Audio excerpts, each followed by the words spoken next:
What's your name? Jose. Jose, I'm David. Good to see you. My pleasure to meet you. Hello, young man. Good to see you. Your name? Kevin. Kevin. Good to see you. David. What's your name? You look strange and unfamiliar to me. Good to see you. Anyhow, oh my gosh, good to see you. How are you doing? Good to see you. Good to have you here.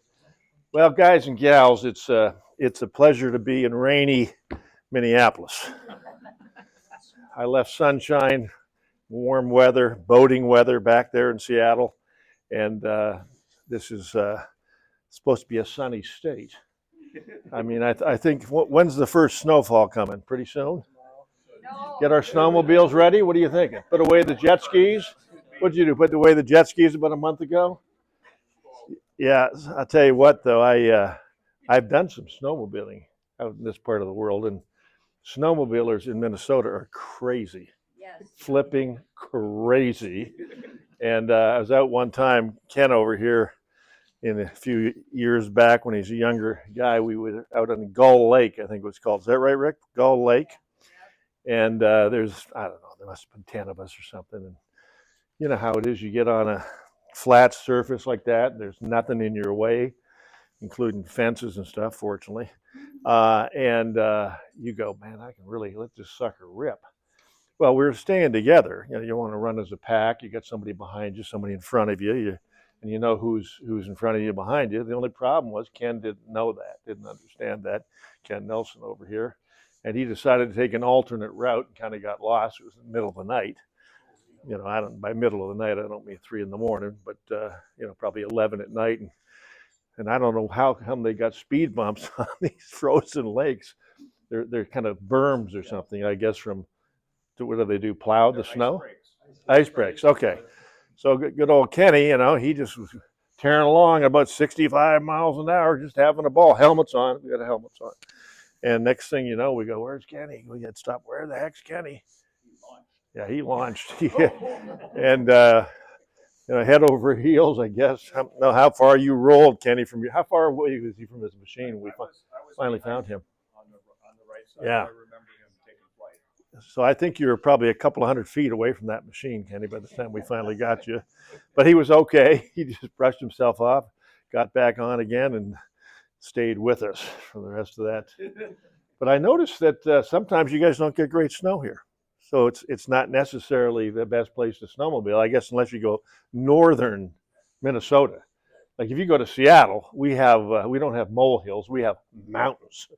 So you go about 60 miles away and go up a Stampede Pass. We have been on some other thrilling rides on snowmobiles there, where you got deep powder, and it's just, you know, up through the mountains. It's pretty dang cool.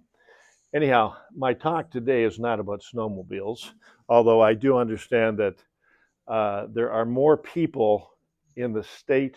There's more snowmobiles in the state of Minnesota than residents, something like that. Like than people that live here in this state. So I don't know if that means everybody's, the ones that do it have 10 of them or something, but a lot of snowmobiles. To finish up with the snowmobile stories, I had a beautiful, excuse me, it's called a Wells Fargo's a bank, Wells Cargo snowmobile trailer, which is 28 feet long. On the back of it, there was a picture of somebody on a snowmobile. It was a Polaris, which is made in Minnesota. Is that correct? Okay. And you could see that whoever was riding that was me, was kind of almost airborne. And then there was snow all over the place, and like little sparkles and stars and diamonds. And so it was really kind of cool. And the whole thing was decked out beautifully. You get 5 snowmobiles in there. So I would go snowmobiling with friends that I knew through life in general and through this business.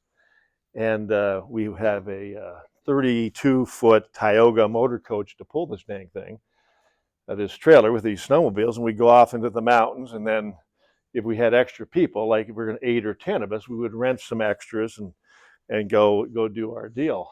And so one time I remember it had been a lot of snow, but then we had a little rain somehow that hit, like a warm front came in. We had rain, then it froze. And so parts of the trails that were well ridden had sort of kind of kind of got like, what do you call that when you, yeah, what do you call that? The luge, like the luge, luge. And there was one place where you could save a lot of time just going kind of down this shortcut here, but it was like the luge. And this sucker was about 100 feet long. And there was 8 of us together. And I had told everybody before, we had kind of a planning, you know how when we do the motorcycle trips, I usually have you talk about safety and stuff like that. So we talked about safety and things to avoid. And we also said, if indeed it's between the machine crashing with you on it or the machine crashing without you on it, feel free to bail out because we don't want you to get hurt. And so I don't know who led the way. Probably was me. I hope not. But I think it might have been somebody else that knew the Seattle area. And so we were, it was getting close to sunset. We wanted to get back before it was dark. And so we come to this luge shortcut. And I'm telling you, they started heading down that thing. And I think I was behind them is what it was. So I could sort of watch out to clean up the mess if there was a mess. And one after another, because these machines are going like this, back and forth like this. They just couldn't seem to control their tracking. And guys were diving this way and diving that way and this way and that way. Well, we had a lot of injured snowmobiles and overjoyed snowmobilers that did not get hurt, fortunately. So I finally got to the point, Rick, I said, every time I go out and do this with these guys, it's $2,000-3,000 repairs on these machines. And I just don't know. We're going to have a training course or maybe give this a rest for a little while. It wasn't long after that I ended up, selling all the stuff and saying, okay, we've had our 6-7 years of this and let's move on to motorcycles. So now we're into motorcycles. But we can rent snowmobiles and get your insurance in case you do, the machine does get messed up. So let me talk to you about the power of a dream. And if you're here tonight to hear about dollars and cents, specific dollars and cents, on, there used to be a show called Who Wants to Be a Millionaire? Wasn't there a show, something like that? Who'd like to be a millionaire? Who wants to be a millionaire? And today, who knows who wants to be a billionaire? I don't know, or a trillionaire. But the reality is that's not what I'm here to talk about. I'm here to talk about your life. I'm here to talk about what is the purpose of your life. Why are you getting up every day? Why are you going to where you go to? Why do you come back home when you do? What do you do when you get back home? What do you do when Wednesday hits? Hump day. That's why my last name is Humphrey, because I was destined to not have to work on Wednesdays. So I don't have to worry about hump day. I have 6 Saturdays and a Sunday instead of the rest of the working world. But so basically, Thursday is Throwback Thursday.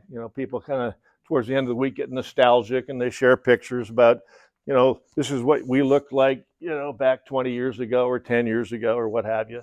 And then TGIF, I guess it's called, and then Saturday's chore day, right? And Sunday's football day, watching football and maybe going to church if you do that. And then Sunday night, something happens. Being a doctor, like I understood gastritis, I understood irritable bowel syndrome, I understood gastroesophagitis and GERD and things like that, and nervous, the willies. You ever had something happen where something almost happened and you just had a fright about it and you felt kind of your stomach got these, I don't know, butterflies in there, that kind of a feeling, like maybe when you had to give an oral report in grade school or whatever, you get the willies and so forth. And that's why my wife quit college, because she had to give a speech in speech class, and she says, I can't do this anymore. Now she's one of the most effective public speakers in America. And we'll talk about that, how that happens. But, week in, week out type thing. And nothing immoral about it, nothing wrong about it, except for what's the truth? The truth will set you free. And the problem I find is most of us are not truth tellers to ourselves. And most of us are not even truth tellers to others. In other words, we're, maybe in some cases buying things you really, I'm not saying this applies to all of you or even any of you, but some people perhaps buying things they can't even afford to impress people that they don't even like, or people impress people that don't like them and they don't even know they don't like them. So I guess the question is, as I get to be past the age of 39, like when I was 40, people say, how old are you? I'm 39 and 1. When I was 50, how old are you? I'm 39 11.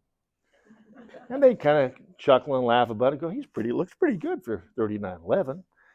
Then when I got to be 59, it was kind of like, how old are you? Well, I'm 39 20. And after a while, I began to say, this joke is getting old, man. How old are you now? 39. I can't add the numbers up anymore, and I don't want to. Okay? But I will tell you that you don't have to dig an early grave. Benjamin Franklin said, I think it was, anyhow, I've read that in books, most people, I don't know, 30 years of age or 25 years of age, they die, so to speak. They lose a dream or passion or purpose, waiting for their physical death to catch up, so to speak. And I'm not trying to be melodramatic or anything with you, but the power of the dream is so vital to progress in life and fulfillment of who you are as a human being and your capabilities, and perhaps some of the responsibilities you have because of your gifts and your capabilities. Like what drove me into medicine was not that I was an academic genius. What drove me into medicine was the power of the dream to do something that I felt was purpose-driven based on the fact I had a bipolar mother, alcoholic father, and a brother that got struck dead by lightning at 16 years of age. Those three things were defining for me. I just told I think it was my son the other day, he's in Madrid, living it up, having a good time, doing business over there, Johnny, and we'll talk a little bit about some of the ideas he has that in principle, for any one of us would be of value. I said, son, when I can remember when I was like a 11 or 12-year-old, my mother, in the depths of depression, I'm talking about, we would call that in medicine endogenous depression. Endogenous means deep, deep, deep, deep psychotic depression, whereby you can't get out of it. You can't just talk your way out of it. It's so deep. And she would beg me to stay home from school, to sit at her bedside, to hold her hand, because she was in such agony.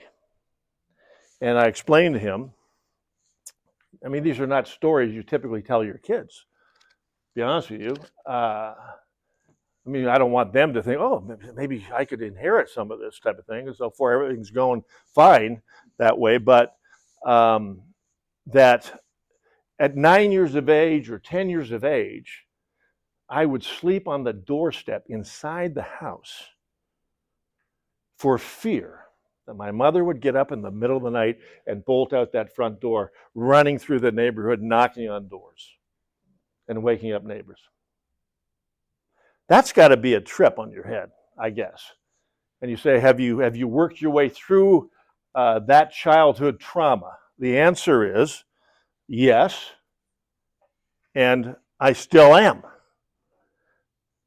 I don't have time tonight, but I guess I could write a book on this about how circumstances can happen in your life that can have a dramatic epiphany effect on you that can bring you to the truth of, oh my gosh, yes, that. For instance, I can recall, I won't go through all the details, but I think it was a movie that I saw.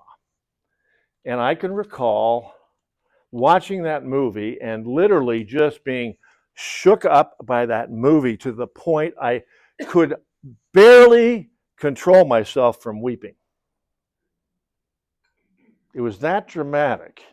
Normally when you watch a rom-com, maybe you get a little tear, boy meets girl, they kind of fall in love, then they break up, then they get back together again, stuff like that. This was a profound, tragic life story that hit me so hard that when I watched that movie and I was weeping afterwards, and April was like, "What's wrong with you?" I couldn't get a word out. She probably thought I had stroked out or something. I don't know. And finally, when I came to, so to speak, could gather myself, I said, for the first time in my life, as opposed to perhaps feeling, anger towards my mother, as an example, from, some of what I had to experience, which was not my fault and not even her fault. She was ill. But when you're that young to process that, that's a tough thing to do. That I literally felt exactly, became totally aware of what her pain was that she was going through. It was no longer, oh, this happened to me. It was now, wow, that's what she was going through. And it was, whoa, empathy. I had empathy. Amazing. So, there's still times, especially with the death of Charlie Kirk, I say to myself, I say to God, why did Eric at 16 years of age get struck by lightning? I still ask that question from time to time. I know my sister, being a female perhaps, I don't know, she was affected differently because she was 11, I was 9, or 8 or 9, and that she still will tell me, on the 24th of July, you know what tomorrow is, David? Or, on May the 24th, the next day, you know what tomorrow is, David? Eric's birthday. Things like that. So she still carries that burden from years ago. And I know that for me, every adversity has the seed of equal and greater benefit. Every adversity. So I've always kept the vision of, and part of it's been from books I've read.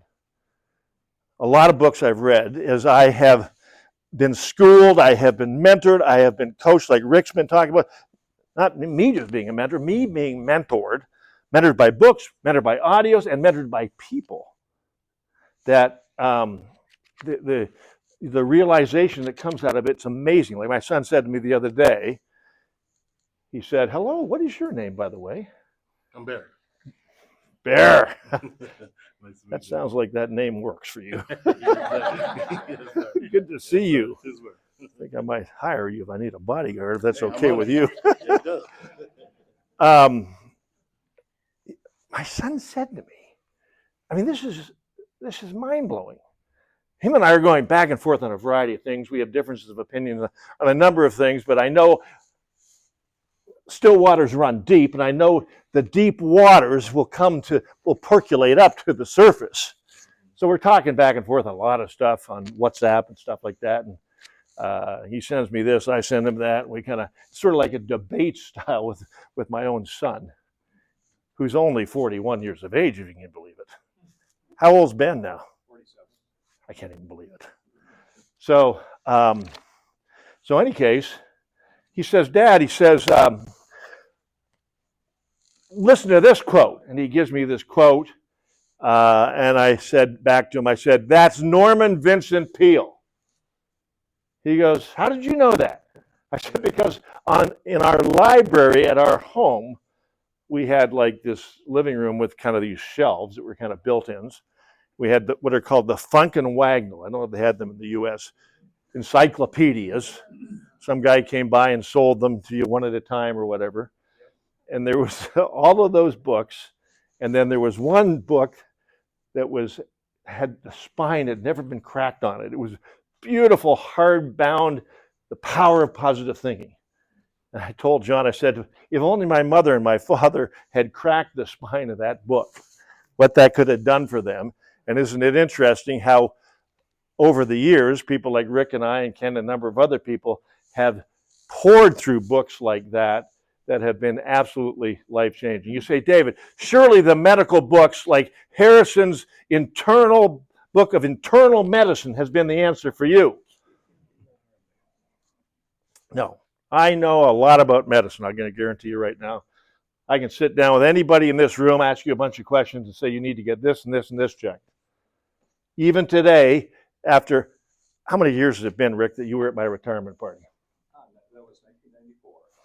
How many years was that? I don't know. That's 31 years ago. So if I look like I'm 58 and I retired 31 years ago, that would make me a real young doctor at that time. So I might have been a little older than that, but I'm not sure where I was going with that point, but it's going to come to me in a second. Remind me, get me back to where I was at. But the adversity of life, yeah. So I could sit down with anybody, and even today, after all these years, what I'm telling you is there's something called bedside manner. You say, what the heck is that? That's called a sixth sense. When you sit down with a patient, Shirley's in medicine.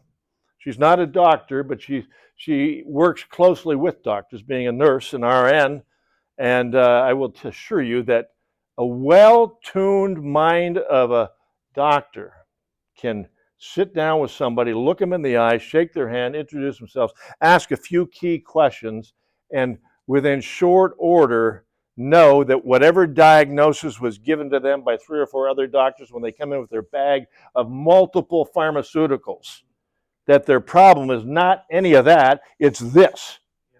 I can't even begin to tell you how many people had psychosomatic illnesses. In other words, they came in to see me. Is that George Gerard? Oh my gosh. You and I both look a little different after all these years. I still got my hair up here though, George. Now, less than I had though at one time. Psychosomatic illnesses. I mean, I'm talking about people because of fear. I don't know, back in those days, they weren't on the internet checking things out. You know, maybe they're reading National Enquirer or something like that, or, you know, the Star, I don't know. But the amount of people that came to see me that were suffering from issues in life that were neuroses, anxiety related, sleeplessness, you name it, it was just absolutely unbelievable. And so that's why I had a library of books in every exam room. I had books like The Greatest Miracle in the World. I had books like, How I Raised Myself from Failure to Success Through Selling. I had books like Psycho-Cybernetics, all kinds of books in my exam rooms that when somebody would tell me certain things and I kind of get to feel them out a little bit, I'd say, here, listen, take a look at this book. I think you might enjoy this book. And hopefully I could then help them crack open the door of something that was way back there that needed to come to the forefront, because I wasn't a psychiatrist and I didn't want to become a psychiatrist. You say, why didn't you want to become a psychiatrist? Your mother being bipolar. Well, that was part of the reason. You know, living with it, and then going into med school and taking a psychiatric rotation and meeting some of these psychiatrists. I'm going, I don't want to be one of them. If I'm going to be a specialist, I want to be an orthopedic surgeon and work with all the jock doctors, you know. And any case, so what I'm saying to you is, after all these years, I still practice medicine as a curbside consult physician, so to speak. And sometimes I might share something with somebody that's unsolicited. Like I say, I noticed you seem to be sort of listing on one side a little bit. Did you get injured? And then a conversation ensues, and the next thing you know, they tell me what the doctor said this, the doctor said that. I said, here's the question I'd ask your doctor next. And they write that down or make a note of that, and hopefully maybe that will take them to the next step of some sort of cure, because unfortunately, most doctors are so busy being busy, they don't have time to really get into the real truth of what's going on. I remember being with Barbara. April's mom passed on about a year or so ago, year and a half ago. She was 94, 95. She was a professional gambler. She made a lot of money. You say, how do you know that? Because all the money she made was hidden in all of her possessions in the house. We're still finding money. $1,000 here, $500 there, a couple $100 here. Where's that stuff? It's everywhere. I mean, you'd have to be a genius of ledger domain and magical abilities to be able to figure out all these places she stuffed money. She had. What was your name again? Bear.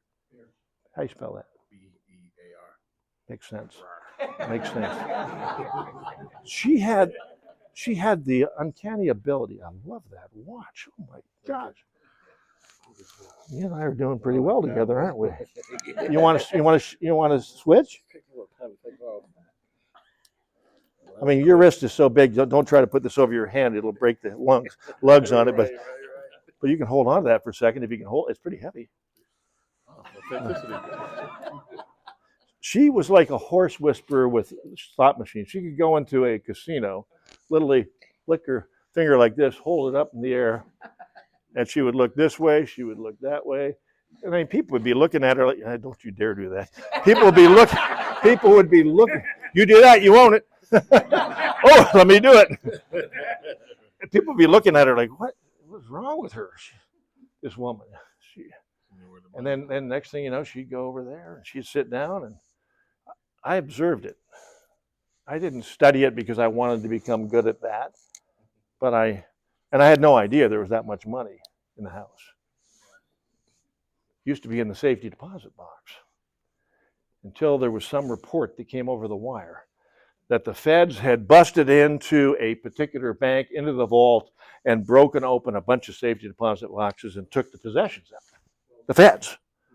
So she was afraid that somehow her stash would be removed. So one day, she's this tall, 4'8". How tall are you? 6'1". Yeah. Okay. She weighed about 108 pounds. Got her by a couple hundred. Yeah. You got it for a couple hundred?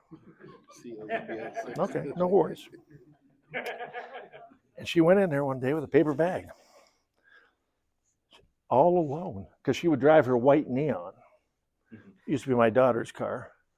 And she'd drive this white Neon there, and she'd park it in there, and she'd have her little walker, and so she would use her walker. And she had her bag, and she'd get in there. They'd get the key, because I think somebody else has to have a key, don't they? Yeah. And open that sucker up, and I guess he either turned the other way or she turned the other way or walked out, I don't know. And then she just literally would stuff this money into this bag. I think it was a paper bag. And then she would, right through the parking lot, have this, I don't know, 60, 70 grand right there in a paper bag, going about her business. I mean, she wasn't packing, okay? She did have a cane, and she was pretty good with it. And then she'd go about hiding that money in her house. So I was with her one day. It was her birthday. It was her 93rd birthday, I think. It was 93rd birthday, 92nd birthday. And I'm sitting there, and I'm bored. The casinos, people are smoking cigarettes. And, I mean, ding, ding, ding, ding. And, noise everywhere going on. And it's kind of dark in there, dingy. And I'm sitting there right next to her. Okay, so you and I are together. And you're Barbara, okay? Her nickname was Barble. You know why they call it? My kids used to call her Barble because she used to be heavier. So when she was 4'8", at one point she maybe was 140 pounds, 135 pounds. So for that height, they called her Barble, like a marble. Okay. And so anyhow, she and I are sitting there together, and she's on that side, and I'm on this side. And I went through $100 like no time at all. $100 gone. I'm not going to throw away any more money. And she's just doing her thing. And she says, David, did you say that? Oh, okay, yeah. Yes, Barble? And Barble, she said, I'd like to switch seats with you. I'm thinking maybe her seat was wobbly and uncomfortable. So I got up and politely said, here, Barb, sit down. Okay, so you were sitting over there. I'm sitting over here. And just a second, I'm not going to sit on your lap, don't worry. So I'm sitting here now. She's over there. The next time she puts, I don't know if you put a buck in, I think. And here, can I give you her technique? She would take $300 with her. And once she ran through $100, she'd quit. Wow.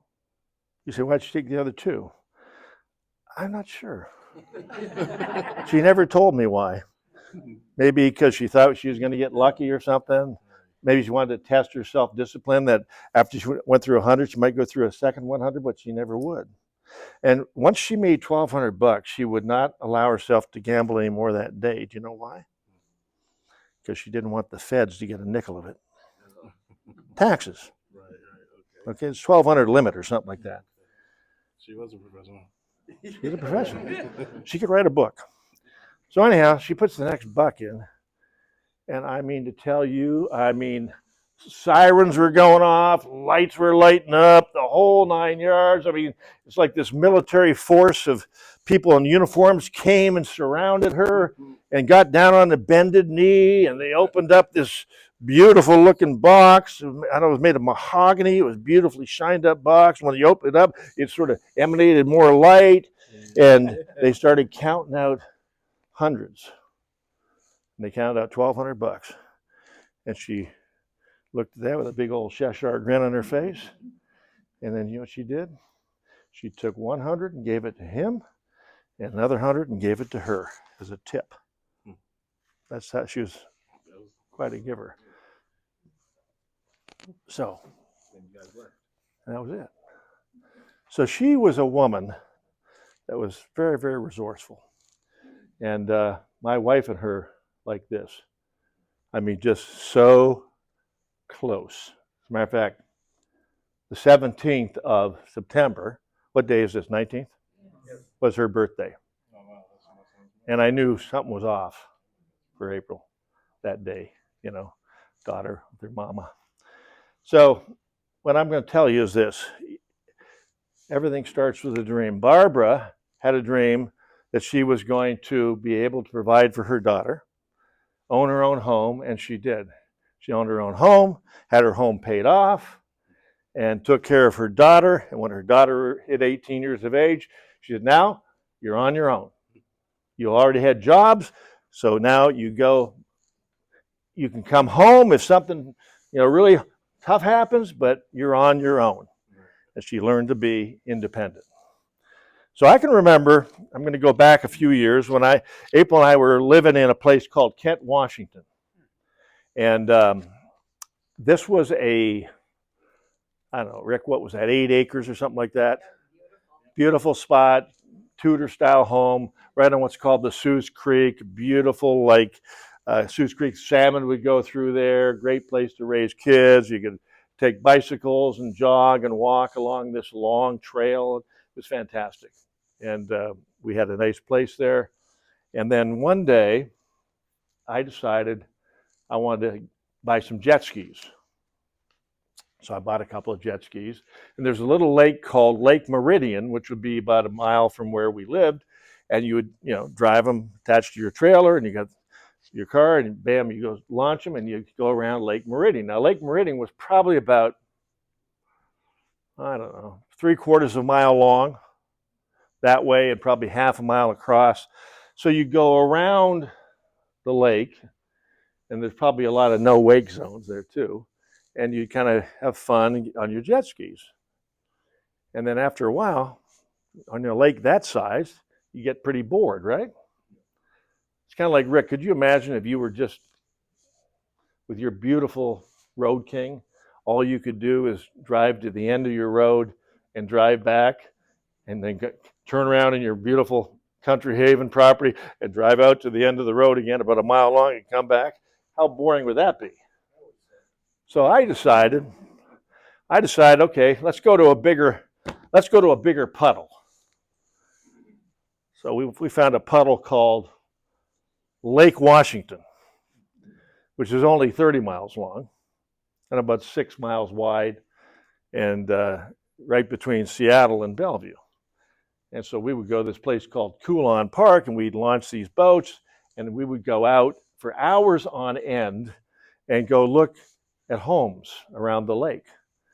and think to ourselves, wow, these places are cool, man. To live on the lake must be something really cool to live on the lake. You know, people with docks and boats there and stuff like that. Be a cool thing to do. And I can remember before I ever moved to Kent, before I was ever on the jet skis, I would jog every day in a place called Three Tree Point in Burien, where I live now. And I would jog along the Indian Trail, along this road called 172nd, which is what I live on now, and then jog on the beach.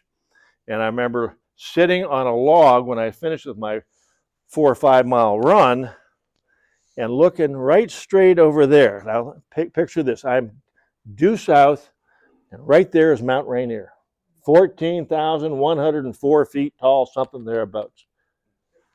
And I go, wow, that thing's unbelievably beautiful.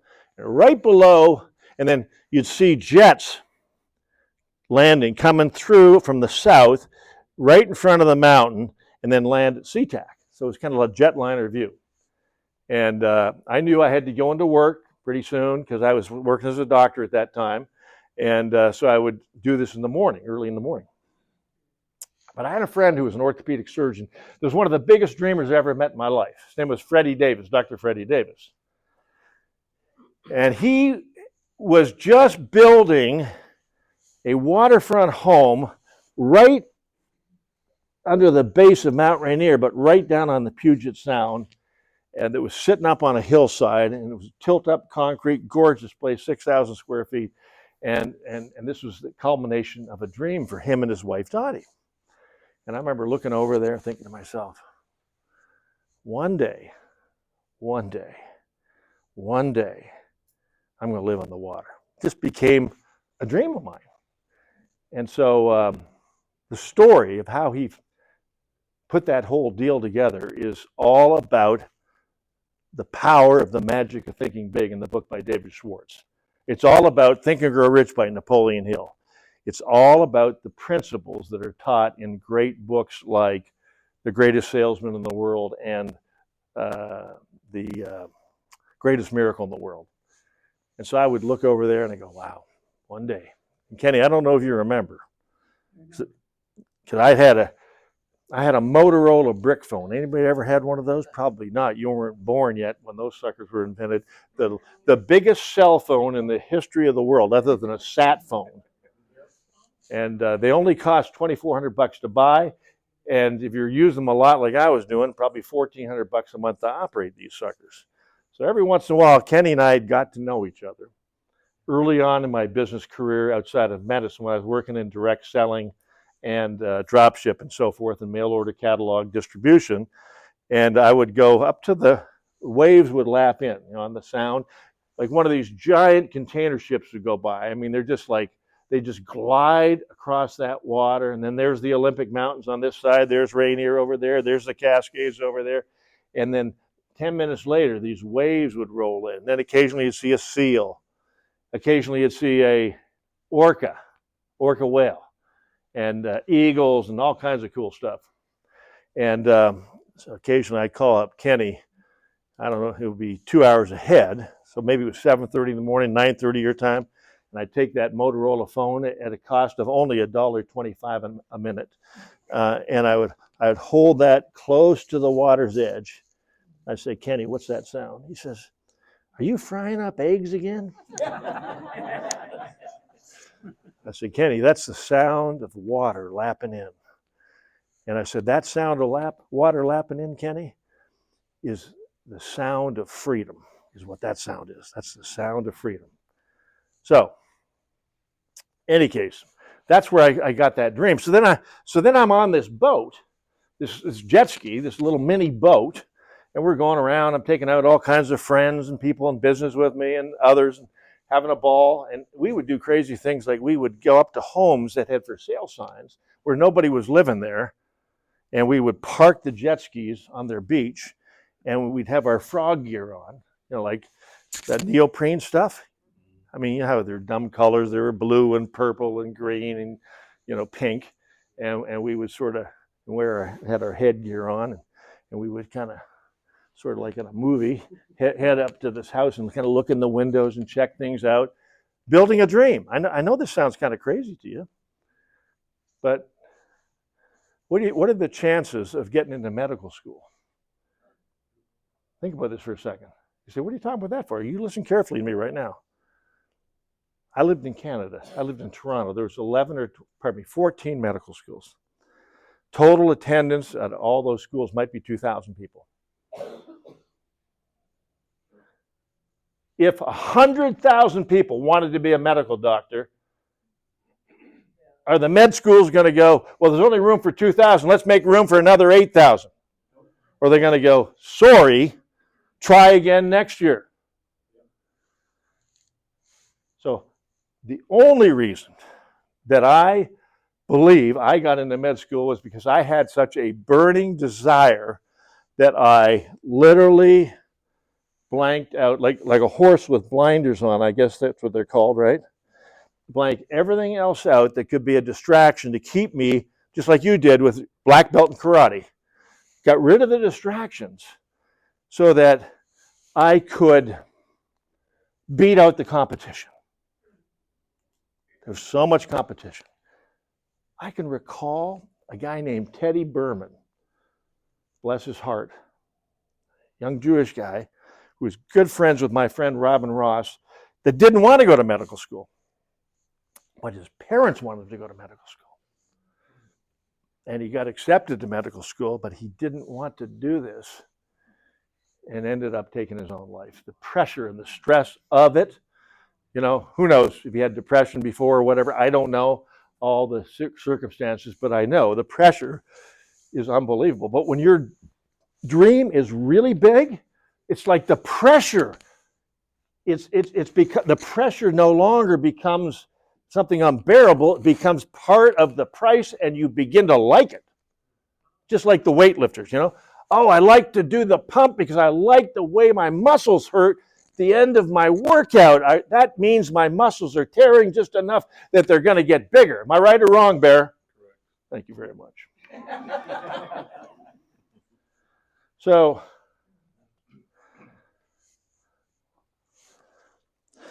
this book is called Lake Washington, 130 Homes. So here I was, working my buns off as a medical doctor and doing a number of other things to create income outside of medicine. I mean, it was like, okay, let's set up freestanding emergency clinics. Let's set up a second clinic. Let's set up a third clinic. Let's see how big we can build this medical thing. And then let's go do some real estate. And I mean, it's just like overdrive. And when I read Think and Grow Rich, How to Develop a Burning Desire, and what Napoleon Hill says with the 17 laws of success in the book called The Law of Success, my mind began to become expanded. Then I began to associate with people that were much more successful than me, more driven than, maybe not even more driven, just more directed in their drivenness, so to speak. Like, somebody might say, well, you know, anybody can become a millionaire. Okay, yeah, I know, I've read The Millionaire Next Door, or a multi-millionaire, but if it was just hard work, like every cleaning lady in Seattle or Tacoma or Everett or wherever would be a millionaire. It requires diligence and savings, et cetera, and ways to expand. So I was doing things to expand. I could only go so far in medicine because I could only see so many people. I had 10,000 patients. I saw 800 patients a month when I was really cooking. That's a lot of work. I had 14 employees.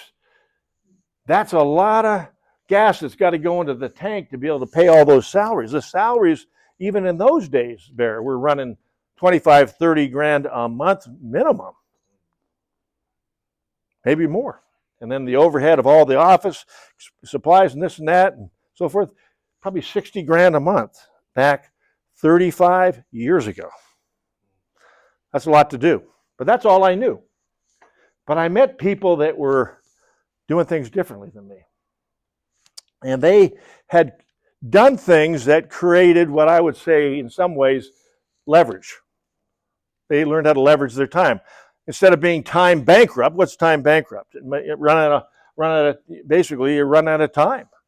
You can only do so much. What happens is some people they run out of money before they run out of month. What happens to them? They either become bankrupt or they rob Peter to pay Paul. They got to do something to somehow make it. And so I just started to associate with people that knew more than I knew. And I can recall going back when I was 16 years of age, my dear friend, who's still a dear friend of mine, his name was Robin Ross. His granddad's name was Babe. His granddad immigrated from somewhere in Eastern Europe. It was a Sephardic, it's called a Sephardic Ashkenazi Jew. And the name was Rosenblatt, and Babe's name, and then Robin's dad changed the name from Rosenblatt to Ross because of some anti-Semitism stuff that was going on. So Babe would meet with Robin and I late at night, and as we would eat, that's right, I got my love for, I wouldn't say gefilte fish, but certainly matzo ball soup and liverwurst and things like that, the Jewish type foods. And we would eat food. He would bring the stuff out of the fridge, and we just have the table full of food, and we'd be just eating and enjoying each other's company. And he was at that time Jim, right? Bromachenko? Right. That's it. Okay. Can I call you Bromo? Sure. Okay. Bear, meet Bromo. Oh, you know him. Okay. So I would, so Robin and I would just love being around Babe. You ever been around a really good storyteller? Yes, we are.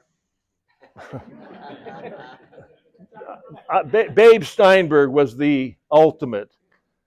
I don't know if you've ever seen any of the Jewish comedians in days gone by. Some of them had filthy language. Others were just funnier than heck. You know, Don Rickles and. Excuse me? You're a good storyteller too. Well, thank you. I'm mesmerized. I appreciate your kind words, dear. So anyhow, so he was such a good storyteller, and he was just.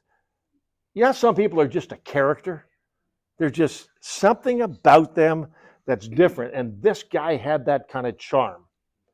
And he told us about deals that he made tons of money in, and I don't mean like gambling type deals. I mean bought a piece of land and then rezoned it and then subdivided it and sold it off. And then he, bought a clothing store, and then he took that branded name, and then they built several of them out, and then they sold that, and then he bought a bunch of land because he was going to build condominiums, and then the economy tanked in Canada, and interest rates went sky high, and the whole deal fell out, and he basically tried to borrow from relatives and friends, and he couldn't borrow enough money to hold the deal together and lost it all.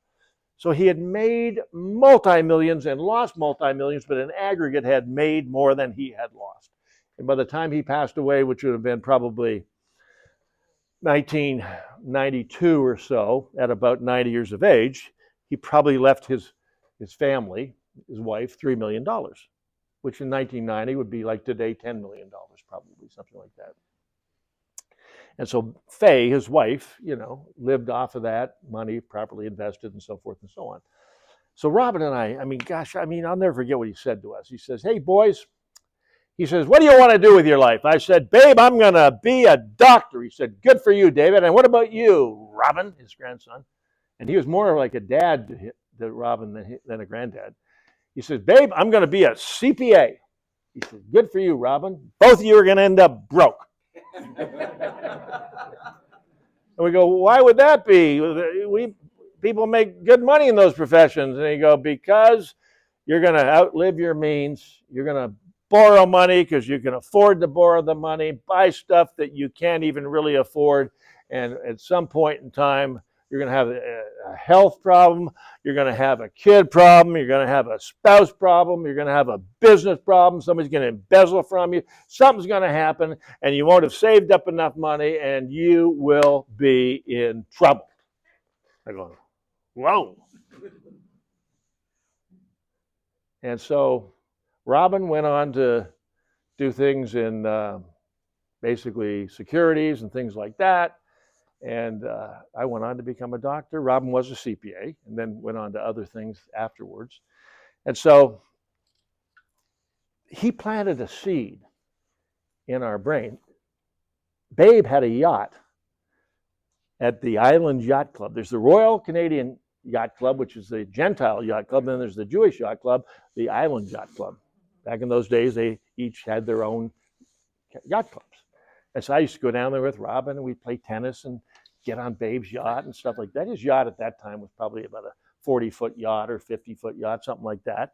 But to me, that was like, man, that thing's huge. My dad had a 14-foot, Crestliner with a 40 horsepower on it. And I used to think that was a good boat. That was basically just like a little Tupperware thing that my dad had. And so anyhow, Rob and I have kept in touch with each other. I've gotten into a lot of financial deals with him that have not been very successful. We still are friends. It's not like he tried to take money from me. I lost money in the deals, and in some of them he lost money too. And then some of them he got in earlier than I did, so he got out before I got in, and it wasn't a good deal. Okay, use a little discernment. My wife, she keeps a tighter rein on me today, Bromo. She sees the results of some of those deals. So, anyhow, somebody wrote this book. The guy that wrote this book is a dreamer.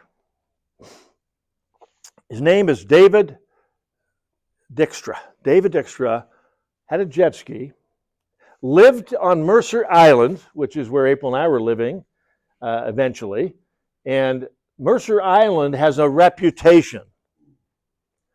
I would say the population of Mercer Island is 1/3 Jewish, 1/3 Asian, and 1/3 none of the above. And this guy here, there's only so many houses. Oh, Bill Russell, by the way, lived on Mercer Island. You all know who Bill Russell was? One of the best players in the world, right? And so this guy didn't live on the waterfront. What's the difference between waterfront and non-waterfront? They ain't making any more waterfront, right? Unless you had, you got 200 feet, now you sell off half of that, so somebody buys 100, then another generation later, the people with 100 sell that off into 250s, and these are over here going to 250s or whatever. So you divide it up. Eventually, you can't have a lot that's. There are some people that have a home up above that they have like 10 feet of waterfront. It's like a sliver that goes down, kind of like an L shape. What do you call it? A flag lot, and then they have a little space of land right on the waterfront there, and then maybe shared dock rights, stuff like that. So, in any case, this guy got a jet ski and started going around Mercer Island and other parts of Lake Washington on his jet ski with a telephoto lens. And this was kind of after the internet had come live, so he could go on Google, Alphabet or whatever they call it these days, and he started taking pictures of houses. And then he would, through Google, he would find out who these different people were. He'd do a kind of reverse directory thing. You know how to do this, Bromo. You can find out anything you want on anybody, okay? And so he would go ahead and do that, and then he would write up a little kind of description of who lived there now, who lived there before that person, and before that person. He would do research on all the different families and so forth, so you kind of get some of the history of Seattle and on the waterfront.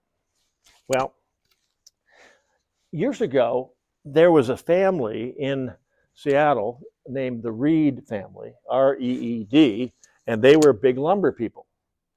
And these people had started in the lumber business probably in the early 1900s and had land down by where Weyerhaeuser has it, down by the Olympic Peninsula, down by Olympia, Shelton, and so forth.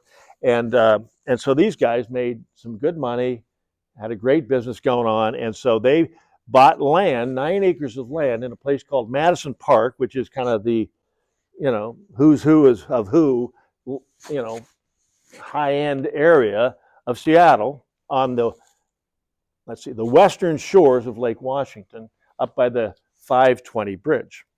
And so this 9 acres was divided up into 9 lots. Each one was an acre. And so, any case, so I'm going and jet skiing around. And finally, I said to April, I said, "Honey, I'm getting tired of jet skiing around Lake Washington. I'm certainly was tired of jet skiing at Lake Meridian." I said, "Why don't you go out and start looking at waterfront properties and just check it out?" She goes, "Okay, what's my budget?" I go, "I don't know, $1,000,000." She goes, "Okay, sure." Well, when you used to be a Denny's waitress, living off of tips, delivering moons over Miami or whatever it's called, eggs and ham, pancakes, you're counting your tips every night. $1,000,000 seems like a lot of money. Back around 1994, wouldn't you say? So, surely enough, she goes out and starts looking. She hires up this real estate gal, and they're looking, and I'm not doing anything other than riding in the jet skis and building my business.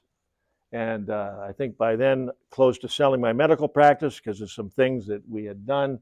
We saved up a lot of money. We were very cautious with our money. Matter of fact, April was the one cautious with the money. The money would come in, and she wouldn't let me get it.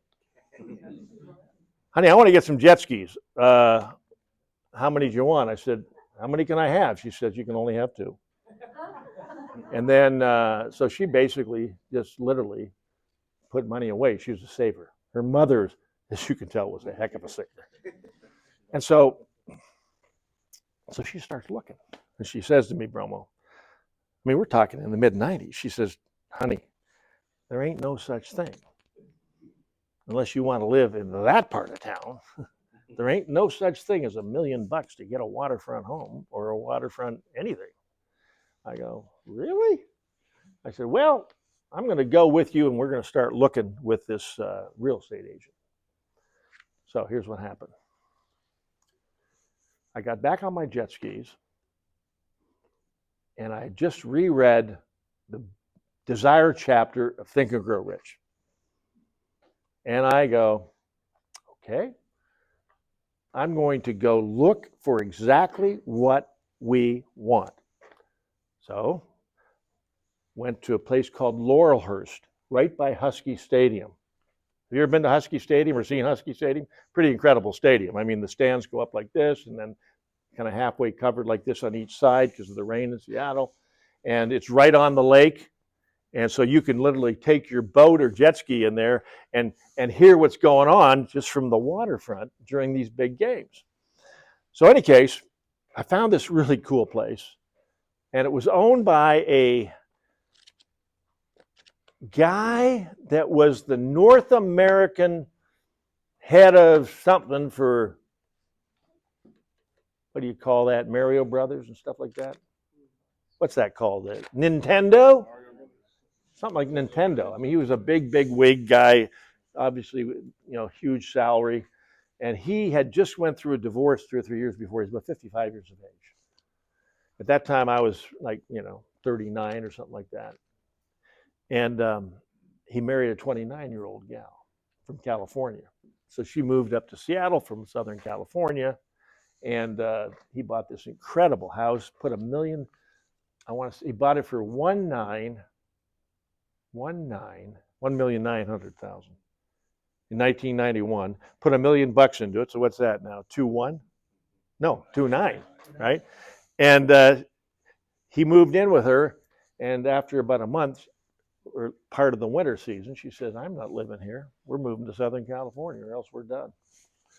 Well, he moved to Southern California with her, and they put that place on the market for $7.5 million. Like I'm talking 3 years later. A lot of money, right? It was 200 feet of waterfront. The house was like 8,000 square feet. And it was selling for, like I said, $7.5 million. So anyhow, I go take a look at it several times. I'm sneaking up, looking at it, thinking about it. I took my mentor with me. Well, I took my mentor with me. We drove by car. He didn't want to go by jet ski. He didn't like water. And nobody was living there because they vamoosed to California. And we went, walked around the house. We kind of climbed, figured out how to get that gate open. Rick, you'd probably know how to do it better than I would. You'd use your super Leatherman and have the job done and strip the lock and then put it back together by the time we're done. And we went to the French doors on the water side. I mean, this was a beautiful piece of property. Old red brick, gorgeous sort of semi-Tudor style. Had a swimming pool inside of it. Just this house. Lake Minnetonka has some incredible houses. Am I right? Yeah, that kind of stuff. But, you know, in Minnesota, they don't necessarily have Microsoft and Amazon and all that. So, I mean, everything's like way high. And we laid hands on that door there and prayed over that house, that this house would come to us. Sounds kind of crazy, but Napoleon Hill talks about stuff like that. So we did that. And then what I did was I wrote down, exactly like Hill said in the Burning Desire chapter, I wrote down 200 feet of waterfront. 7.5 million was a little beyond my faith level at that time. So I wrote down 3 million. I wrote down 7,500 square foot home. That house had 1.5 acres. I wrote down 3 acres. And I read it every day. Like that. How are we doing on time, Paul? We okay? Okay. This is probably boring, you guys, but if you'd like me to continue, I'll finish the story. So, April and I went to the Reed estate. Remember I talked about the Reed estate where the Reed family lived? They had 2 waterfront homes that were identical, Federalist style homes, and then several others that were owned by other people on this property. And so we went to this house in the middle of January, and the weather's miserable. It was probably 5 o'clock at night. It's pitch dark. This house is kind of a 50s split level. April just didn't feel good about it. The land was nice. All that stuff had a nice dock. You know, you're facing east. You're on the Seattle side, which has some issues April's not happy about with Seattle. And so we kind of forgot about it. And then finally, it got to the point where we were breaking down. You say, what do you mean by that? Almost settling for. Kind of like when you're ready to give up on a dream. I mean, what do some people tell you that are dreamers? They tell you, never give up on your dream, right? Never give up. You might change strategy slightly, but never give up on the dream. And so anyhow, we're at the west side of Mercer Island. April said, I don't want to live on Mercer Island. I said, honey, this is more in our price range. She says, I don't want to live on Mercer Island. I said, honey, Paul Allen lives 2 doors from here. He owns the Portland Trailblazers, you know, and the Seattle Seahawks and stuff like that. So it's a pretty good address. She says, this house is ugly. But I said, honey, it's 1.5 acres. She said, oh my gosh, it's one of those ugly Northwest style homes. It's going to cost us a whole bunch of money to fix this thing up. No. I said, dear, I think this is the one. This will just be a stepping stone. So you got to keep your ear to the ground, because her name was Suki Bazan, the realtor with John L. Scott. She says, David, she says, I sense that there's some discontentment here on making a decision over this. We had an architect with us who's going to tell us how much it's going to cost to do this, that, whatever. And I was already trying to kind of build the dream how this could be, you know, could work. And then she says, the internet just came live with the MLS last week. I don't know if you remember when that happened, Bromo and all that stuff. Kind of changed the game, didn't it?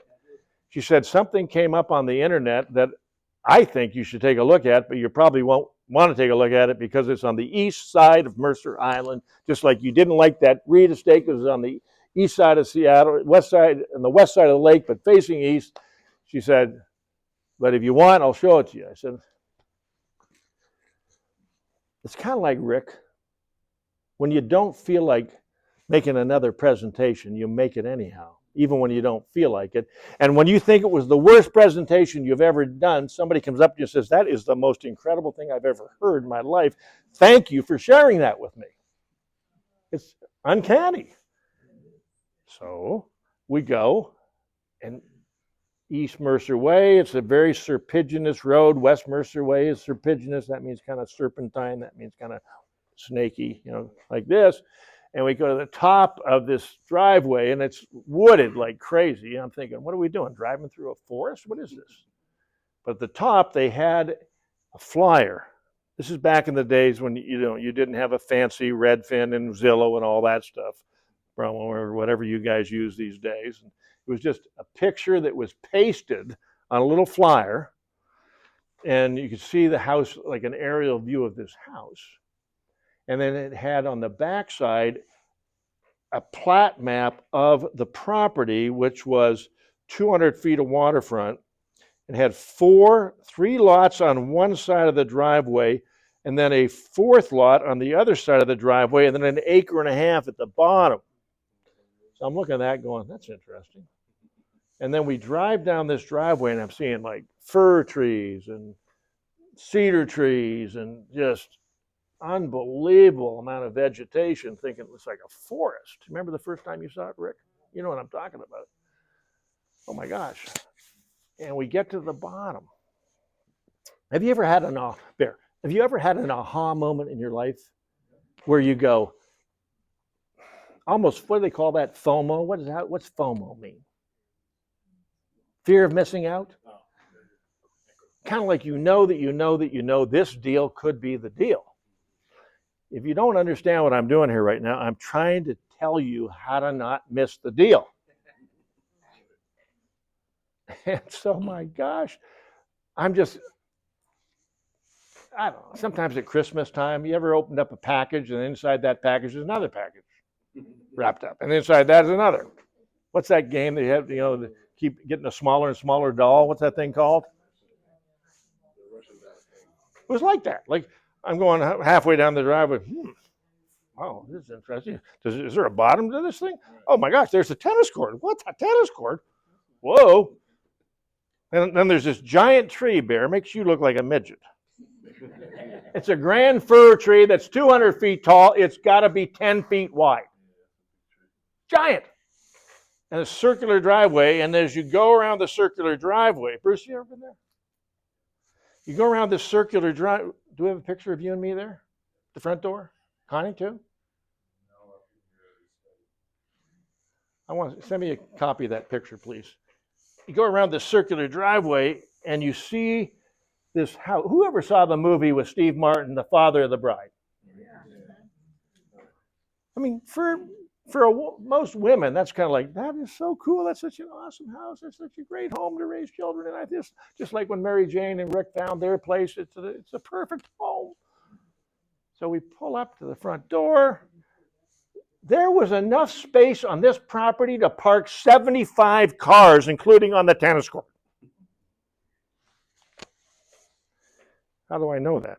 Because we've done that. And then, okay, we get out of the car, and I'm going, interesting. Let's go look at the waterfront. April wants to go in the house. I want to go look at the waterfront. So I go right down to the waterfront, and the lawn it's kind of soggy, and it's got some kind of, reeds growing up on one end of the property there. And it's got a tree that fell over on the waterfront, one tree that fell into the water, another tree that fell over this way, and it's got a rickety old kind of a boathouse at the waterfront. The dock is kind of in ill repair. And I'm looking at that waterfront, and I'm going, look at that. You can see all of the Cascade Mountains. Look at that Mount Rainier. Oh my gosh. Why did I never see this house when I was going around on jet skis? Why did I never see this house? I'm thinking to myself. The reason I never saw any house there because it was overgrown with all kinds of brush. It had grown up and willow trees, and it was just, you couldn't see the house from the water hardly at all. So I never paid attention to it. I thought it was just a rundown old shack. Oh my goodness. So Anyhow, make a long story short, on my birthday, the day after April's birthday, we signed the paperwork that year.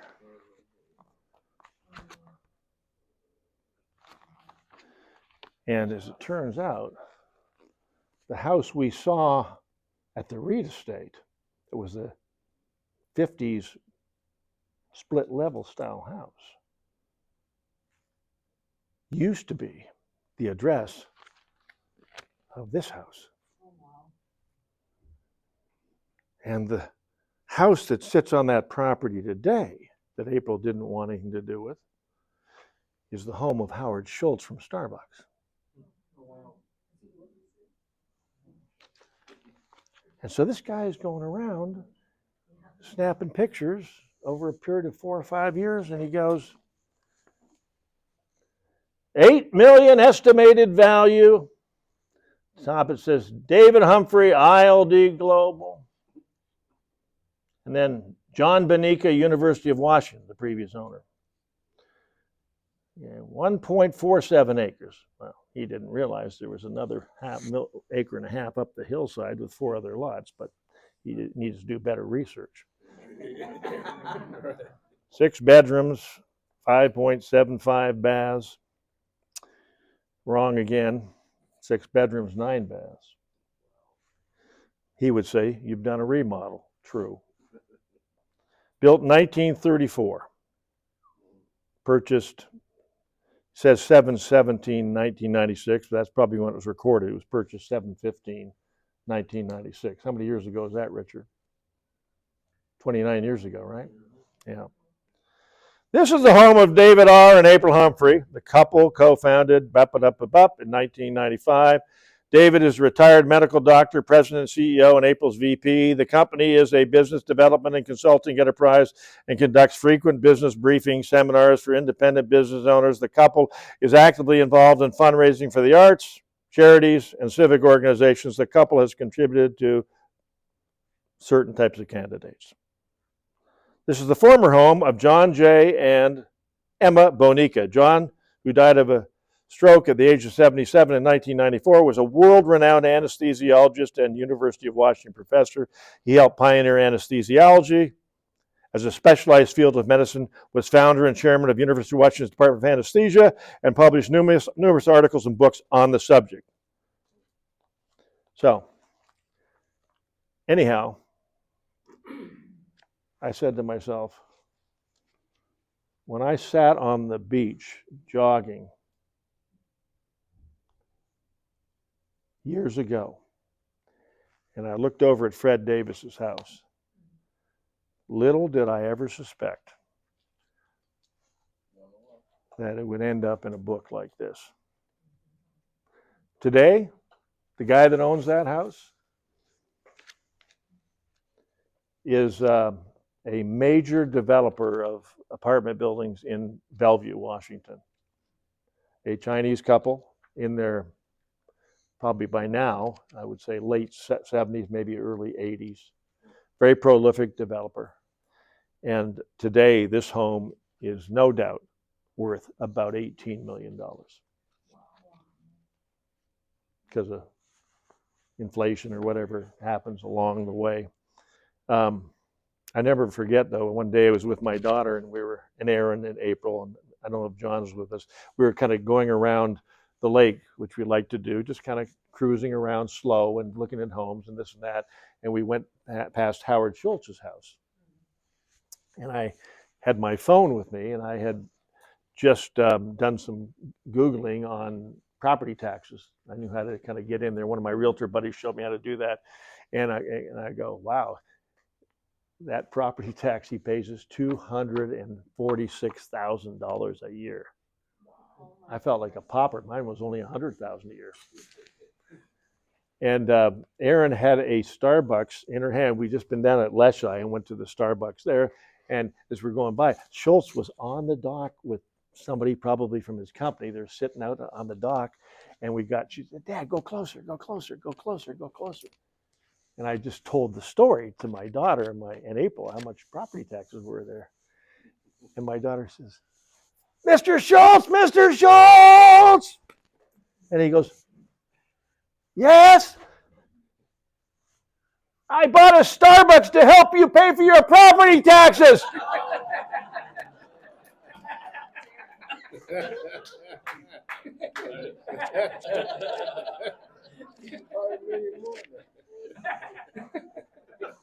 So, whatever the mind of man can conceive and believe, the mind of man and woman can achieve. Now, picture this.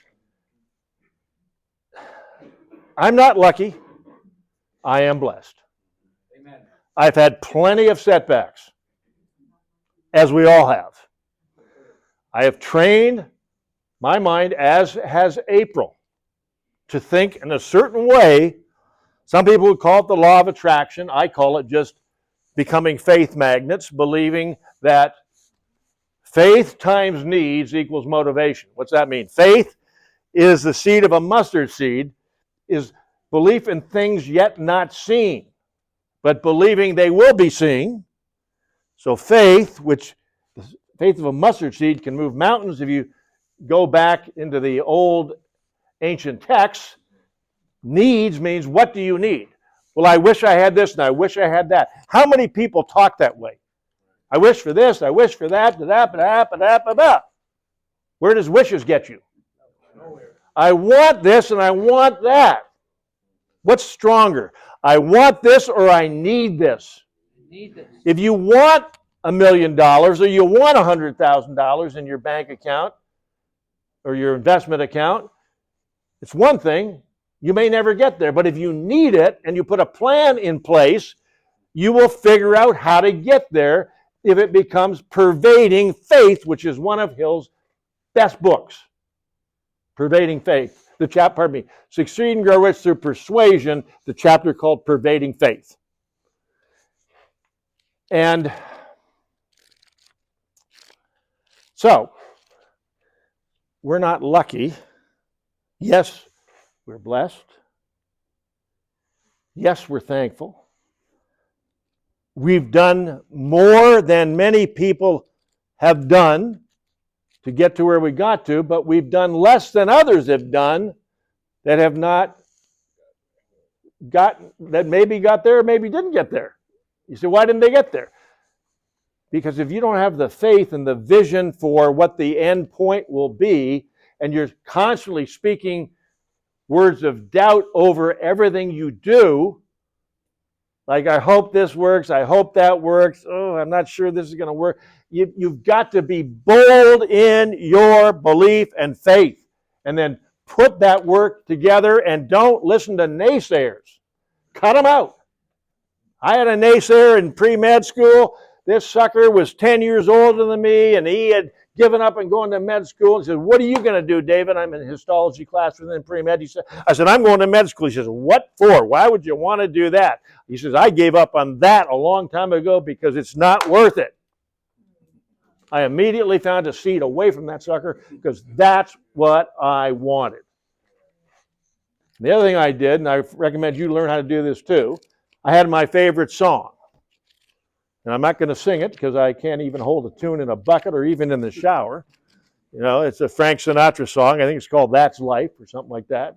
Unbelievable song. And I would sing that song at the top of my lungs as I would be out jogging around Queens College Circle in Toronto, right across the Parliament buildings, right across from the University of Toronto Med School offices. And I would literally just when I was down, it would bring me up.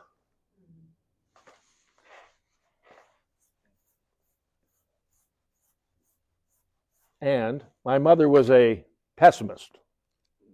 Her glass was half empty all the time.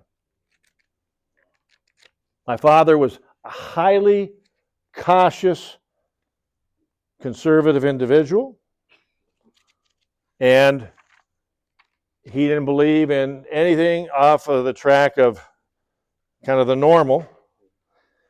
And I had to shut out pessimism and develop the mindset, Bear. Can I call you Big Bear? Of my glass overflowing. My glass was full, half full to overflowing full. That's how my mindset grew. So that I could see a bigger picture. I could see a bigger vision.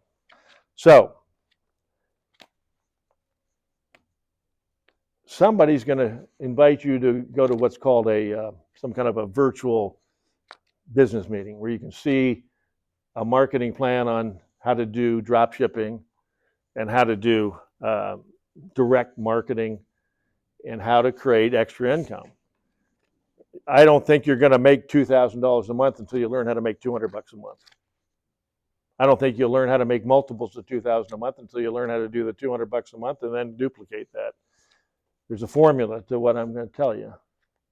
And in medicine, I couldn't duplicate myself. I had employees that would do some work for me and with me, and they get paid, and I'd increase the gross sales of the practice, but sometimes the overhead was greater than the increase of the gross sales. The increase of the overhead, therefore, I was making less money. I couldn't clone myself. I couldn't duplicate myself. I guess I could go hire other doctors and do that. But when I sold my medical practice, because it wasn't branded, it was just, I was the brand. David Humphrey was the one they came to see. When I went to sell the practice, there was no equity. There's no value to it. Even though it was a huge practice, I only was able to sell it for $160,000 and netted out $92,000 after taxes and the fees and all the stuff that goes along with it after building a huge practice. Kind of crazy. So, my encouragement to you is this. Go to investor, let me see here. It's a website. I just sent this information to my daughter here just to remind her about, compounding and stuff like that. And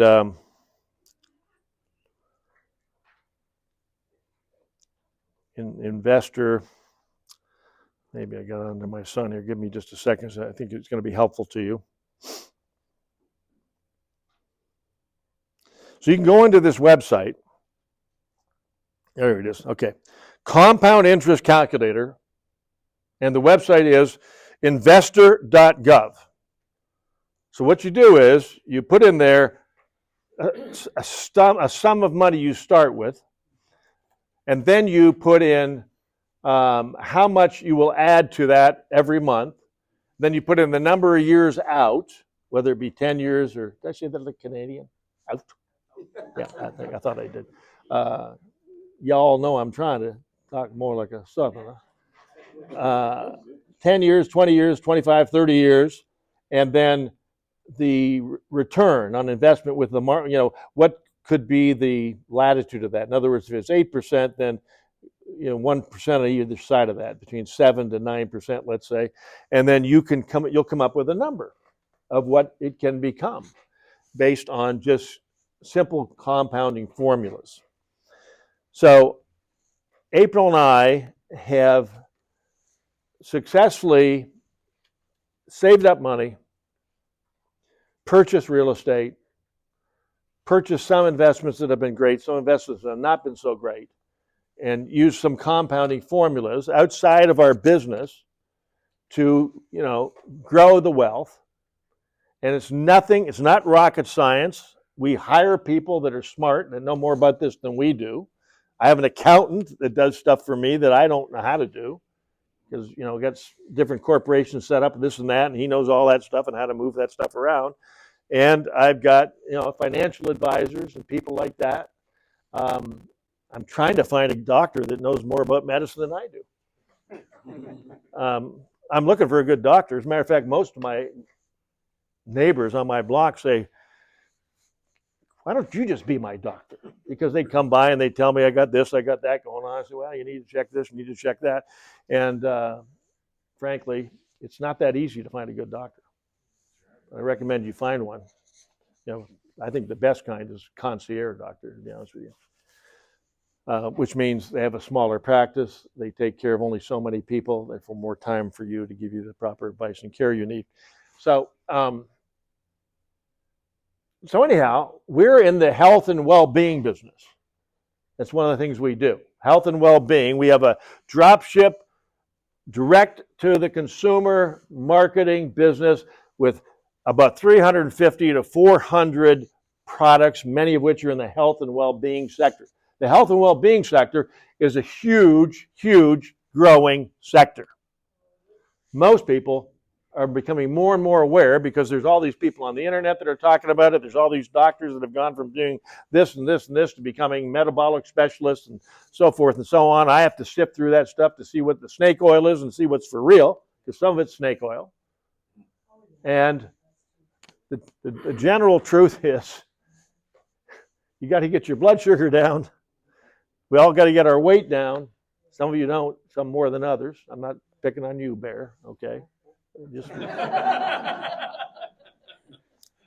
there's always going to be the example of the person that sort of breaks all the rules, smokes too much, drinks too much, eats too much, tips the scales too much, yet they lived to 98 years of age. But they may be a little bit more of the one-off, so to speak. And I'm just here to say to you that you go listen to one of our virtual presentations, listen to a couple of audios that get shared with you, have somebody sketch this out for you on a pad, or show you if you like PowerPoint's great, or I usually just like to sketch stuff out on a piece of paper, is what I do. And frankly, I believe in simplifying things, and part of simplifying things is outsourcing. So I outsource to a company that is one of the premier supply chain distribution companies in the world. Operates in 100 countries around the world. So they take all that heavy lifting off of me so that I create consumer groups, sales teams, consumer groups that creates volume, that creates income, where I don't have to own warehouses, shipping equipment, and computer programmers, and all that kind of stuff. This is my sole source of internet connection right here. You say, what about your laptop? What laptop? Oh, desktop. No, this is it. iPad? No, right here. This is it. I conduct business through this. You say, what about your wife? She knows how to work a computer really well, but guess where she spends most of her time? Right here. Everything. I said, honey, why don't you just, she has bionic eyes. She went to the ophthalmologist because she was 2,400, and she also had something called astigmatism, so she, thicker and thicker glasses, right? Pretty soon, she's going to look like a neurosurgeon with those giant magnifying glasses. So I don't know if it was vanity or what it was, but she finally, she couldn't get contacts to work anymore. And so she finally went in and they put the bionic lenses in there so she can read anything. And so she's on here doing her thing. Oh. How is Eloise doing? That's his fiance. She's wonderful. Do you ever notice how boys they're not as verbose as girls? You ask your daughter, or whatever, how's such and such? Blah, blah, blah, stories and this and that. How's Eloise doing, John? Great. Fine. And I'm a guy, I want to know more. Okay, so this is it right here. So when I was a medical doctor, you say, well, how did you admit patients to hospital and kind of make sure you cross the I's and T's and dotted the I's and everything? Dab spit. Huh? Dab spit. How do you spell that? 2 B's on dab. Spit. S-P-I-T. Diet, activity. Bowel, bladder, sleep aid, pain aid, investigation, lab tests and so forth, x-rays, therapy. That's how you would kind of go through an acronym to remember the different categories to write orders. You recently were in the hospital, Greg, right? So just think of it like this. David said dab spit. I'm going to ask the doctor, you do dab spit too? So I simplified things. And then I put systems together in my medical practice to simplify things so that it would flow better. And I got simplified with my patients so they would understand what I was talking about. Like my son, bless his heart, he loves big words. He learned it from me, being a sesquipedalian, how to speak with big words. So now he has a sesquipedalian app that sends him 5 words a day that nobody would ever remember or use. And he sends them to me like, think of how we could use these 5 words, Dad. Okay, so okay. You've heard, who likes to play golf? You know, it's a lot of business people play golf. And what do they do on the golf course? They make deals. They talk about things. They kind of, have a few drinks or whatever they do and play golf and have something to eat. And they talk about stuff, and just maybe on a napkin, they might write something simple out. Just like Herb Keller, that founded Southwest Airlines, wrote something on a napkin about, cheaper fares or whatever. And lo and behold, there was founded Southwest Airlines. I think a guy like, what's that guy's name? Virgin Airlines, Richard Branson, kind of similar like that, ideas. And then you take that idea, and then people get excited about that idea, and then people that are capable to execute certain things within that idea come to the table, the round table, the Knights of the Round Table. And they put all these ideas together, and next thing you know, bam, like, I'll never forget the story I heard about Richard Branson, who's dyslexic. And when the accountants would say, Richard, we can't do that because we would not net anything. He said, what do you mean by that? We would not net anything. He didn't understand between net and gross. So they took him out. He was on Necker Island, and they took him out in their fishing boat. They had a center console with like 300 horsepower engines on the back of this thing. Rick can imagine how fast that thing's going.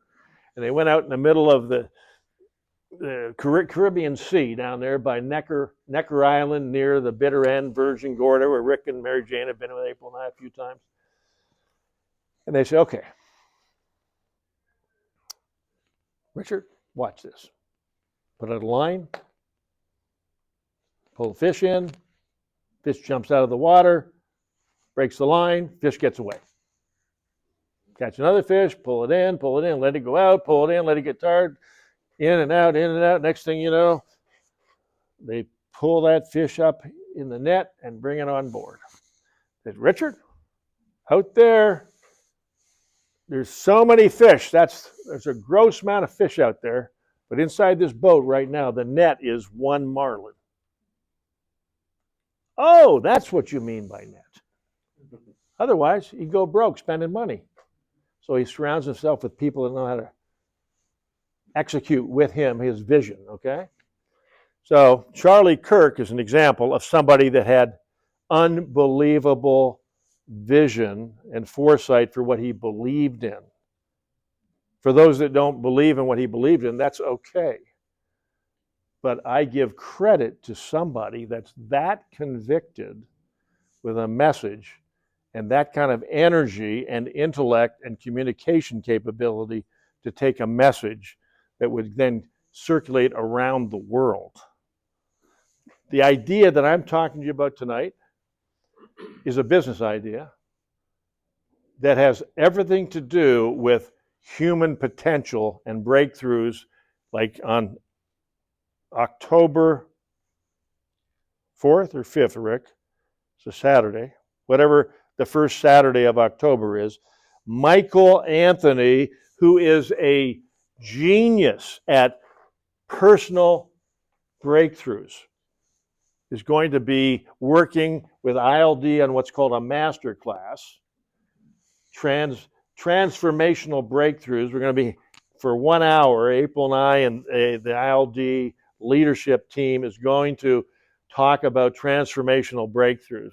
In 1 hour, you can learn more, in my personal opinion, than you could get in a university course on psychology of making money. Say again? 11. Oh, no.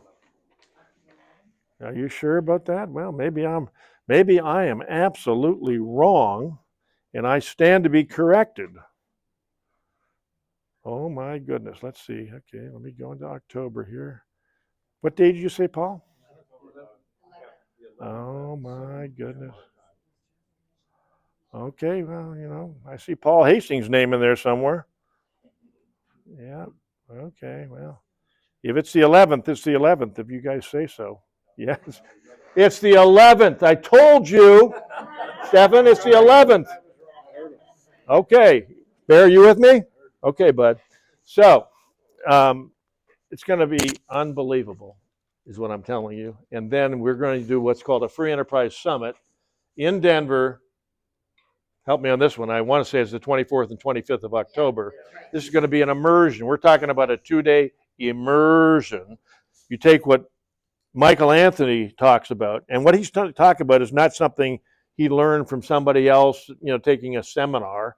He lived it. He came from the depth of depravity, so to speak, of feeling despair, empty, had to reach up to touch bottom, and climbed out of hell on earth, personal hell on earth. I don't mean that in religious terms. Climbed out of it and has a mission to share what he knows. And I would encourage anybody to be at that event online. It's a virtual live event. It's not pre-recorded. And then the Free Enterprise Summit in Denver. Just figure out how to get there. Find out what the hotel is. Figure out how to book a room in the hotel. Figure out how to drive there. Trains, planes, and automobiles with or without John Candy and Steve Martin. Great movie, by the way. I've seen it only 15 times. Bless John Candy's soul up there in heaven. Canadian, by the way. A lot of good comedians are Canadian. I don't know if you knew that or not. Not that I care that much. I would say that, so that event will be life-changing. You say, what if I'm just kind of checking things out? Figure out how to get there. I went to an event like that, I guarantee you, years ago. That event totally transformed my thinking, started me on the pathway to transformation right there. And I just didn't stop. Do I have any regrets about selling my medical practice? I have mixed emotions, joy and ecstasy. But I still get to practice medicine without the responsibility of running a practice. And always tell people, make sure you check with your doctor. Main thing I do is it's kind of like the time I was with April's mother and we're at the doctor. Because the doctors today are always on this Epic system. They're always typing, asking questions. Patients sitting over here and they're looking at their computer screen. And tell me this, Barbara, what do you think about that? And then Barbara heard a question. It was not the question that was asked. I heard the question because I was sitting there next to her. And Barbara gave her an answer that was to the wrong, not even the question is being asked, and she just kept typing. And I said, doctor, excuse me, please. I said, as you know, I'm a doctor also. And she's still typing. And I said, you don't need to type what I'm saying, by the way. And so I said, Barbara, I think misheard your question because I listened to her answer to your question and didn't even apply. Could you please repose that question? And she did, and then Barbara kind of got it. I had to kind of Barbara, what she's saying is this. So I'm telling you, that's scary stuff. I could give you an earful today about what my personal feelings are about some of the things that go on in medicine. I had a fall not too long ago. I was carrying something too awkward to be carrying up a set of stairs that was, what do you call those stairs that they have like a mono stringer going up the center? No, straight up. They're called floating stairs.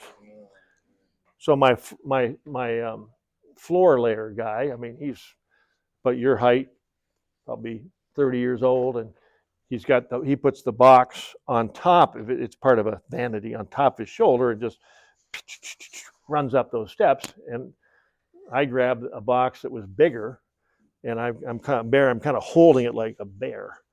And I got it like this, and as I'm going up those stairs, I'm kind of looking, but it's hard to look past the box. I made it all the way to the top, and then the final stair had ram board on it that was over the bull nose and taped, but the tape had come loose. My foot caught under the ram board and just bam,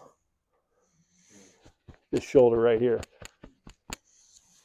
And lo and behold, man, did that ever hurt.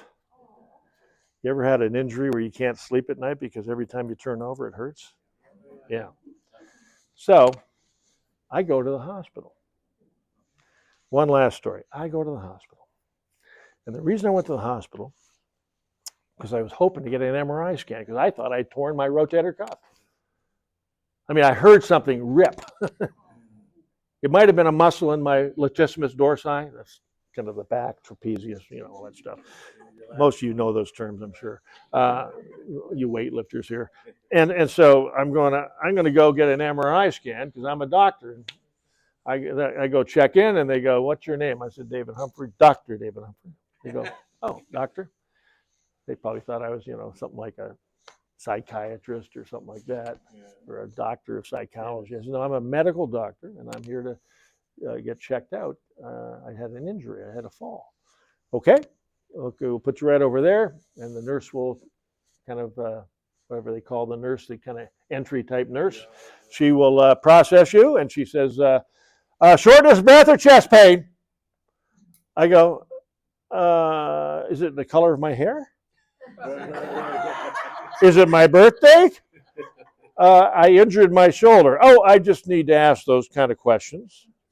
So if I was 39, you probably wouldn't be asking those questions? Well, maybe not. I said, "Okay, yeah, I injured my shoulder." I said, "I think I need an MRI." So, "Good luck you getting an MRI scan today." I go, "Well, I'm pretty sure I tore my rotator cuff. I didn't tear it. I might have, close to it." "Well, we'll take a plain film." So they send me back there for the plain film. And I sit back there for probably, 20 minutes, and the guy comes in, the radiology tech. And he positions me this way, that way, and all that kind of stuff. I don't recall, Rick, him putting any kind of a belt around the family jewels for some reason. I mean, X-ray protection. I didn't tell April about that. Not that it really matters anymore. So, doesn't April still want a baby? At 64 years of age? I don't think so. What about Sarah? Anyhow, they took the X-ray, and I said to the guy, "Could you let me have a look at the X-ray, please?" He said, "No." I said, "I'm a medical doctor. I'd like to see the X-ray." He says, "Doesn't work that way." I go, "Really?" I said, I just need to see the X-ray." He says, "You'll see the doctor before you see the X-ray." I said, "I'm a doctor." He says, "It doesn't matter if you're a doctor. You got to see the doctor." I said, "But I am a doctor." He says, "It doesn't matter. You got to see the doctor." Go back out there.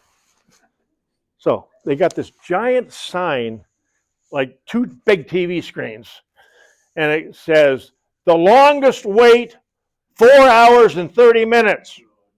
The shortest wait, 1 hour and 30 minutes. So I'm sitting out there, and I'm looking at all the people in the waiting room, and I'm diagnosing them.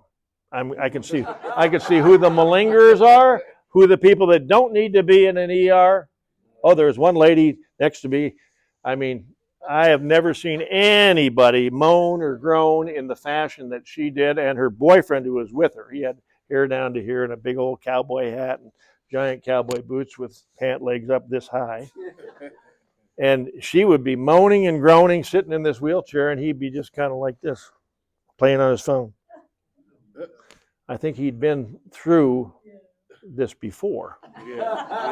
And I looked over at her, I said, "Kidney stone?" "No!" I said, "Well, irritable bowel syndrome? Diverticulitis?" "No!" I said, "I hope you're feeling better soon." "No!" I mean, I couldn't believe it. And I knew the prescription that was necessary. So anyhow, I finally give up on that. I am not the curbside consult on this one over here. I didn't have a psychiatric degree, okay, for that one. Any case, so I'm sitting there, and it's now 2.5 hours in. I finally go, I wonder how many people are ahead of me. I just need to know how many people are ahead of me so I have an idea how much time I got. Are you okay, Bear? Are you laughing that hard you're crying? Thank you. That's a good. I appreciate that. I got to know. Don't you want to know how long the line is? Yeah. So I go up to the gal at the check-in desk. Who are you?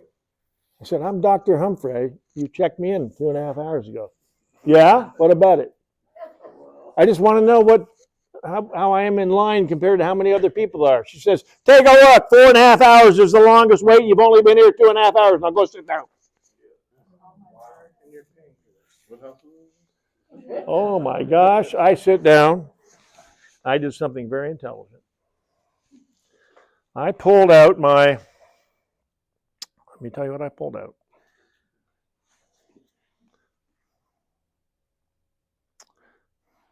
I pulled out my chart. Log in using Face ID. Nice. Welcome, David. And I went to messages and sent a message to my doctor, which is usually answered by the medical assistant. And I go, appointment for virtual. I'm thinking I'll get a virtual appointment right now. The first virtual appointment is in 22 days. In-person visit, 6 weeks. I am so beside myself. I'm going, I know I need to write myself a prescription for Celebrex, which is like Advil on steroids. I can do that. I know I need ice. I know I need a sling. And then I go to test results. And here's what happens. Loading. Are we ready? This is August 16th now. You ready for this? Mm-hmm. Findings. 3 views of the left shoulder, no acute fracture or dislocation. Glenohumeral, that's shoulder, and acromioclavicular, that's where the clavicle meets the acromion, which comes over the wing bone, which is called the scapula, right about there. Relationships are maintained. AC joint osteoarthritis is moderate. Well, that's when I fell off my daughter's boat trying to get onto the dock in 2009 and broke my nose and fell onto my left shoulder, the same shoulder that I had injured, and that was only, like I said, 16 years ago. I've been to this rodeo before. Soft tissues are grossly unremarkable. The visualized portions of the lungs are clear. That was good to hear. No acute osseous abnormality. So guess what I did next? It's called AMA. I discharged myself against medical advice. How do you do that? I politely went up to the lady that told me to sit down. She says, what are you up here again for? I said, I just read my x-ray report, and I could have read it 2 hours ago because I'm a medical doctor and I can read an x-ray. And I found out my x-ray is normal. I need an MRI scan. You're not willing to get me an MRI scan.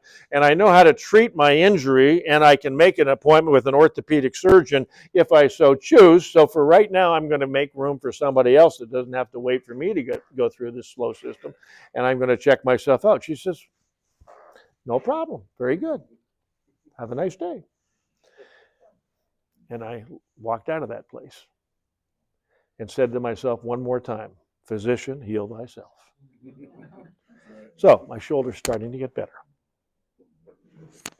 Do I still need an MRI scan? Maybe. If the pain still bothers me for another month, maybe so. Okay? Can I do this really well? I can, but it's not as strong. Ooh, I can feel it right there. Painful arc syndrome. How do you know that? I went to medical school. Okay, so thank goodness for at least my chart told me what the results were. I got my butt out of that place. All right, so what I want you to do is tune into Michael Anthony, get somebody to get you a link to get into that, and then come to the Free Enterprise Summit. You can join this team if you so choose, free for a year. And all the training is what's called apprentice. There's no fees for anything for a whole year, and have access to a direct-to-consumer, drop-ship, online, digital distribution marketing system that is very viable, very proven, been around for 65 or 6 years, paid out over 75 or 80 billion in bonuses in 100 countries around the world, and it give you a chance to do something in addition to what you're doing, and at some point, if you so choose, perhaps continue to do what you do, but have this extra lump sum of money every month that could be invested wisely, as I had mentioned to you earlier. So hopefully I made sense to you all. I hope you read some of the books I mentioned. I hope you get back with whoever invited you here today and learn more about what we do in this great team of individuals that are across the globe. While we speak tonight, this plan is being shown by different personalities in different languages all over the world. Just as I speak right now. I can guarantee you that.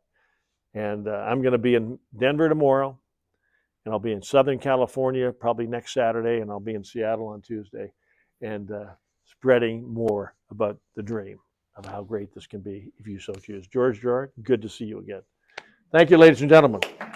Turn it back over to Rick Matthews. Thank you, David. You bet. No meeting after the meeting. Okay. Right. I'll say this, We're done. if you're new here or if you're newly getting reacquainted. How's that arm doing? Left arm, right? Yeah, we're the stunt goes up past It's co-pilot fall asleep on me now. You're hoping in trouble. limited blood flow, but it's getting better. I do PT twice a week. Okay, so they haven't done any additional stents. Not yet. They're talking about potentially waiting to see how it all goes. Collateral circulation, Yeah. So they're right? So they said they have to do it, if I do it in the wintertime when it'd be a less active and Yeah. for a couple days for that. Okay. But they're just kind of waiting to see my surgeon again. But how are you, in general, though, energy levels coming back up? Some, I get up in the morning, I feel just great. Let's go out and do whatever. You Yeah, know? yeah. But then I don't go far before this side just gets weak. Gets weak. Yeah. And, I do the exercises, so I get a lot of muscle pain in the back. Yeah. Getting those muscles stronger. Yeah. The frustrating part is I'm still at a 5 to 10 pound weight restriction. It's like, Yeah. I go out in the yard or out in the garage, it's like, what can I really do? So, but I'll get Just keep dropping the weight. I'm working. That's the most important thing. Just keep. I was at my doctor for my annual physical 2 days ago. Yeah. And all the blood work came. I'm just about back to normal and everything. Well, even if you want to at least learn about it, maybe whatever that stuff's called, I can't remember what it's called, that people take those. That's it. But there's different types of that sort of thing. I've had a lot of friends that have done remarkable stuff with that. Anyhow, something to maybe discuss. Well, I haven't gone to the gym to start working on stuff like that because I'm not sure what I eat little. Here's when I lose weight, when I eat less. Well, I have eaten less, a lot less. I can lose weight without doing a bunch of exercise. I'm actually down about a couple pounds since last seen. Well, keep it up. At least maintaining. Keep it up. Yeah. I wanted to give you this before you go. Yeah, Jim. I don't know if you've ever met this guy. Who is that? That's me, but this is have you ever know Brandon Steiner? Oh yeah. That was him. And he gave me that book. You got to have balls. You can have that. Is he a realtor? No. He's an investor. Okay. No, that was at a convention, but he bought the Yankee Stadium. Oh my gosh. Yeah. So, Fantastic. Good to see you, Jim. Bless you, bud. I'll check with you at the time to get together. Okay, you bet. Let me meet this young man. What's your name? Jose Jose. Last name? Rodriguez. Jose Rodriguez. Where are you from originally? I am from Omaha, Nebraska. Were you born and raised there? Yes, I was. And wonderful young gentleman right here Yes. brought me here. I worked with him and his son, and I'll be a part of the team. So. Fantastic. Now, your ancestry, what part of the U.S. are they from? Oh, all over the map. Because a name like Rodriguez, stepdad. Stepdad. Actual biological father. My technically name probably be Jackson, but my stepdad, or my mom, man, she married the last name Rodriguez, and I'm everything. Does some of the ancestry go back to Dominican Republic No. or Puerto Rico? No. No, my actual ancestry, like I said, stepdad. Yeah. Dad, African American. Yep. Native American. Yep. Lakota Sioux. Oh, really? Sishangu. Okay. And then also Irish and German. What a combo, man! You got a lot. You got a lot of good genetics going on inside there. Well, yeah. Tell that to the arthritis, but absolutely. And everybody needs a good doctor.